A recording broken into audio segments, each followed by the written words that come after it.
any big prophet that you know in Zimbabwe here, to access them, it will be it will be a jumping castle to access them. For to have an opportunity to speak to them and communicate with them, it will be a jumping castle. It is difficult. But then you ask yourself a question.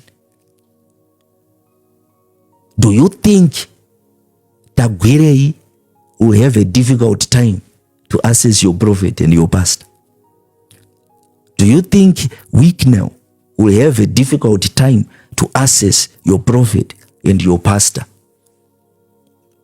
Do you think Tinashe Mutarisi will have a difficult hassle to access your prophet and your pastor?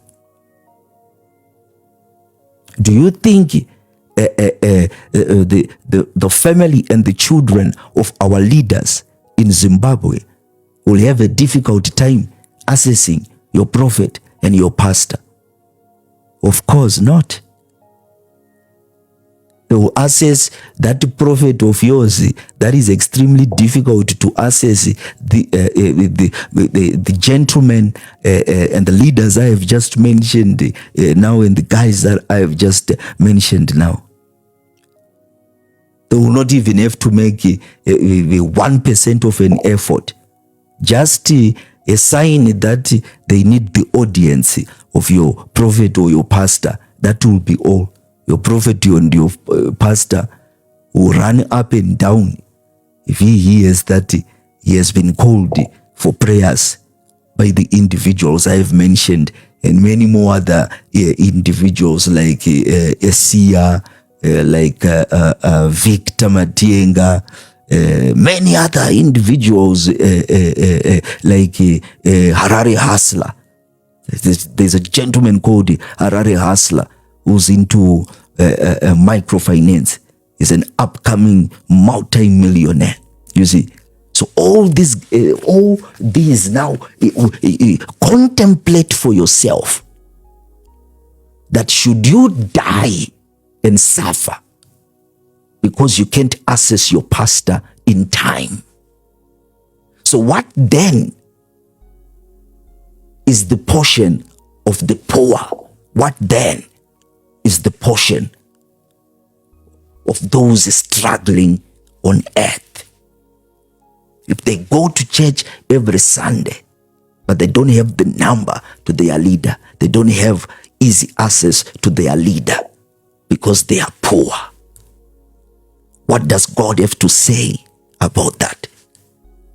In as much as God sent prophets and pastors to lead and help his people, it is a system that God designed, and we can't downplay that system. But I'm saying, in as much as it is God who sent your prophet and your leader in that church you go to, in as much as it is God who assigned him to lead you spiritually and to help you, if you fail to meet him, if you fail to communicate with him, because you have nothing on earth and you are still poor, is it the only system that God placed in this earthly realm that if you want quick help, the only option I have given humanity is that you go to your pastor or to your prophet?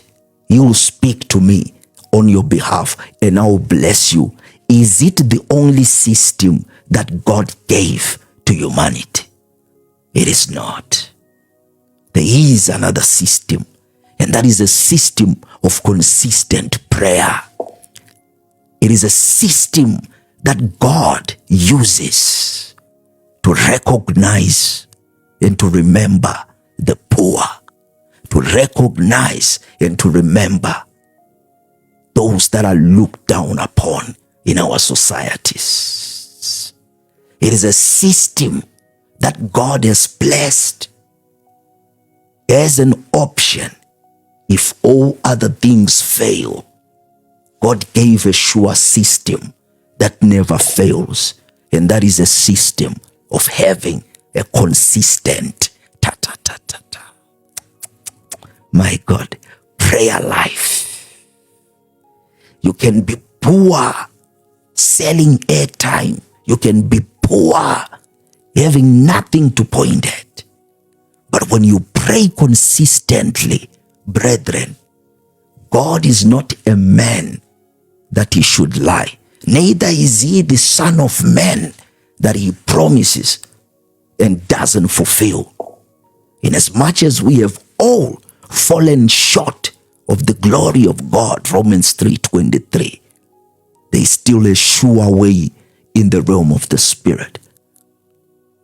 I would love to submit to you that the poor have hope, and that hope is hidden in having a consistent prayer life.